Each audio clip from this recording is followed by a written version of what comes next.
Here now to talk more about the aid crisis is Michelle Nunn, President and CEO of Care USA. Michelle, thank you so much for joining us today. First, what are the biggest obstacles facing aid workers right now?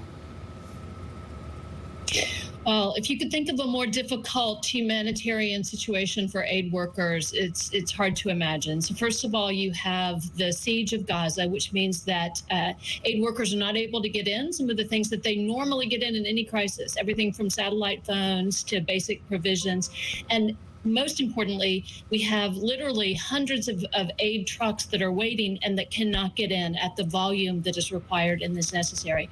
On top of that, you have one of the most difficult conflict situations in this century, in the sense that we have, 75–80% of the infrastructure that has been destroyed or damaged.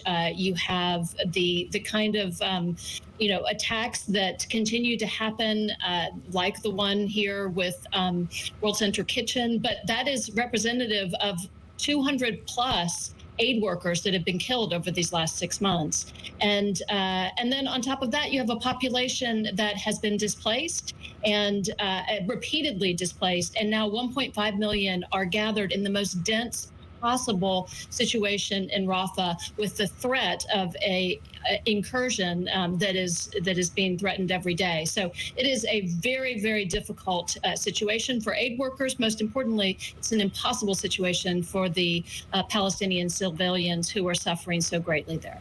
And Michelle, you just mentioned the difficult situation it is for aid workers. How do workers prioritize aid in situations like these when there is such a great need for so many people? You said 1.5, all concentrated in Rafah.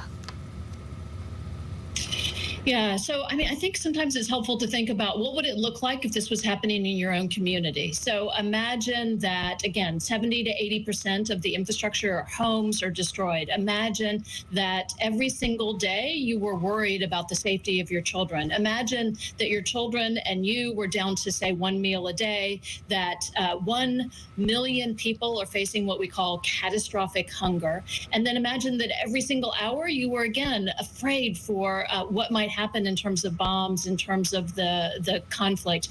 You have 90% of schools that have been destroyed, and you, on top of that, have the health infrastructure that has largely been destroyed. So aid is important at every level, but right now we're really prioritizing water, food, shelter, making sure that those basic things are possible. And the only way that that really is going to be able to deliver it at the scale that is required is if we see a ceasefire, the release of the hostages, and the infusion of unfettered aid. Such basic necessities there.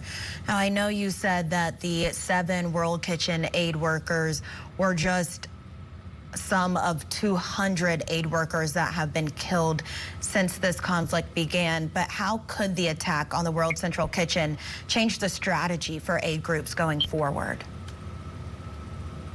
Well, I think for all of us, we're concerned about our Palestinian partners who are working every single day to deliver aid, that are risking their own lives. Again, as you said, close to 200 of those aid workers had been killed. And then on top of that, you have this direct attack on the caravan of aid workers from World Central Kitchen. So all of us are trying to determine how we can ensure the safety of our aid workers and deliver the life-saving assistance that is literally keeping people alive at this juncture. So CARE and our partners are continuing to operate there, but what we're calling for is the necessity, the imperative of a ceasefire. And only that will enable us to get the aid in that's required. And by the way, we have an imminent famine that has been declared by those who judge and are experts in examining hunger.